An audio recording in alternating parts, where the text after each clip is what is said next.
You're the father of it. You absolutely, I mean, I give you total credit for that. We're going to get to The only thing I think they should try and hide when they had the those grand big open. concrete pillars. No, those big concrete pillars. You see, the first phase, it didn't matter much, for most of it went through that ravine Yep. that carries. But along, yes. Yep. So Grand Deer Ravine. the first phase is not that visible, and we tried to. That was part of the plan, to try and keep it visually acceptable. There was even considerable landscaping on the first phase, particularly through Metrotown and that section. But the second phase along the low heat is a little bit ugly in places, but I think they could do something about that. They could certainly make it look attractive with landscaping. But we in BC don't do enough of that. Well, you're a landscaper, so. Yeah, so I'm biased.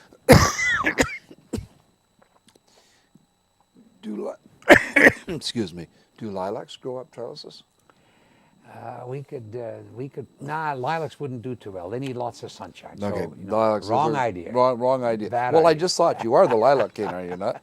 Yeah, that's true. If anybody out there did want a phone bill, you can get through. It's 1-866 980 0499. And I'm losing my voice again. August 86. You did SkyTrain. You left politics. And you stayed out of politics for, what, 3 years? I left politics in April of 1983, and I announced it on the Gary Vanderman program. Our I was buddy doing Gary. my annual garden program, which It I was did every obviously spring. on a long weekend, likely May 21st. It was on a Monday. long weekend in You know why I April. know that?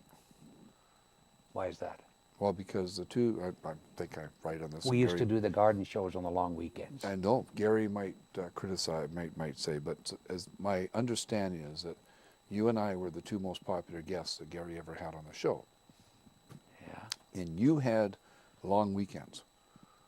It used to burn my butt that Bannerman would give every damn long weekend. Well, he gave you the existed best weekends. Long weekends, everybody's traveling. But we both loved Gary, so we never argued about these things. That's okay. We just Anyway, went. Bill always got the long weekends. Anyway, we're back. I took another little cough break there, and I apologize for that. But we're talking to Bill Vander Zalm, former Premier of the province of British Columbia, Mayor of Surrey, and bon vivant, memory like a steel trap. And in 1986, we had Expo. Expo was going on. You mentioned Mike Harcourt, and I really like Mike, but Mike was so much against what was going to be Transpo. I remember, because I ran against Mike in 1980 and 82 for Mayor of Vancouver, and he used to do a little shuffle dance on Transpo, and how stupid it was. And of course, Expo was wonderful. But in spite of Expo, in spite of everything else, the economy of British Columbia, as I remember it from a Society of Economists meeting that I went to at the Hyatt in the fall of '86, the economists, the Society of Economists, said absolutely that British Columbia was number 60 if you took all the states and all the provinces in Canada. They left the territories out. That in GDP, all that kind of stuff, we were the worst in the whole country, the whole continent. Is that your memory when you took over in '86? Well, I don't know if we were that bad, but it was not good. It was really, really, really bad. It was. I do know that in 1988 or '89, it was said that we were number one in the whole of North America, When both you- economically, fiscally, and the Well, the desirable place to be. I want to make that clear because in '86 we were the last. And in '91 we were number one That's true. out of 90 because we added Mexico in there because Yep.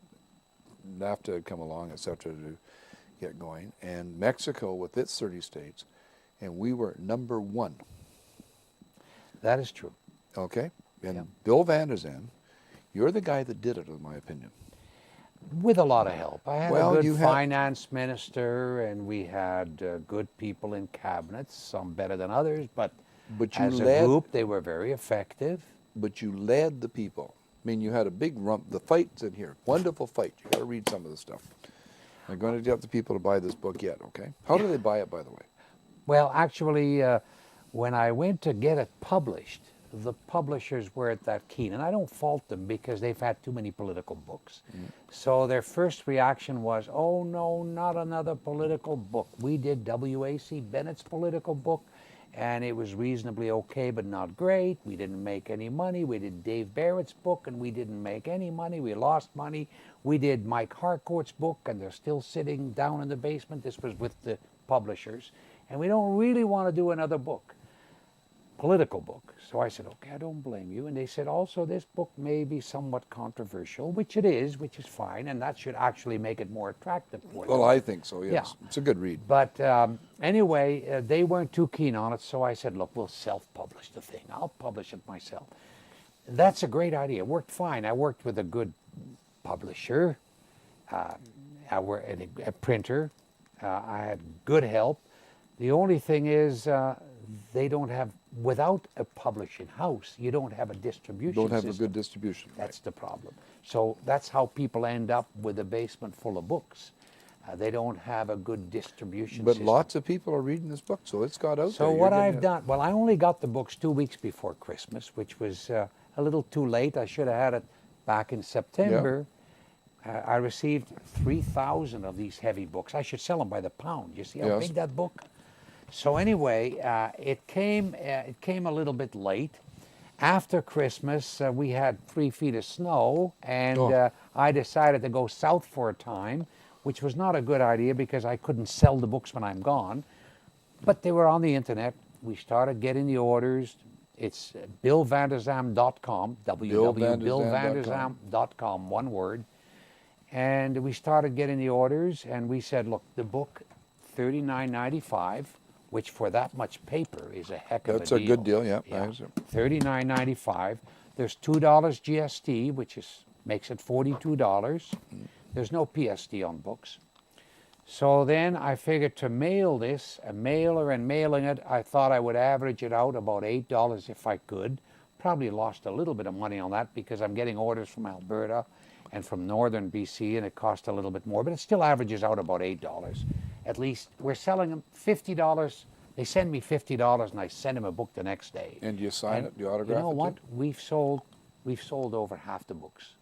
I signed them, I personalized them, a little message if required or wanted, and we've sold over half the books already, which is very good. Well, we're going to sell some more from And this program. if I go on the road and go to shopping centers, I'm sure that I can move the rest of them very quickly. But yeah, if they simply go to the website, BillVanderZalm.com, they'll find out where to send for it. Place to send in and write and tuck in. Okay. They can send me an email, they can write. Well, checks don't go too well on email. That's true. And they do need to send me a check because I don't have facilities for Visa or MasterCharge. No, PayPal is your friend. Get a PayPal. you need to get a PayPal account. Somebody will have to teach me how it's done. Okay, we'll set you up for PayPal. Now, let's go back.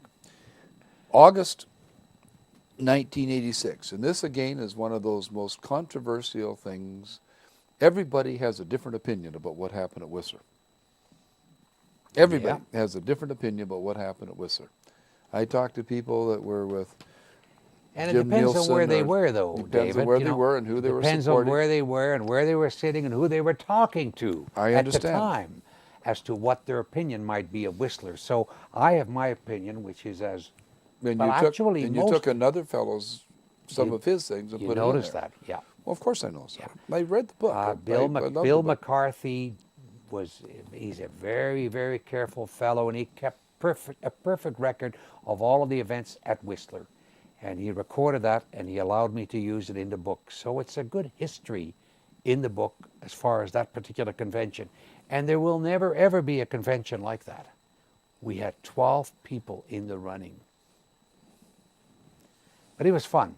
Everybody from Kim Campbell to Bill Vander Zalm. Everybody was in the running, and a lot of the people in the running were sitting cabinet ministers, Yeah, Jim which I Nelson. didn't pay too much attention to at the time, but I realized afterwards that I would have to live with them for 4 or 5 years and that they could cause me lots of trouble because, unfortunately, with politicians particularly. They have egos, and aside from big egos, they always think they can do better than the next guy.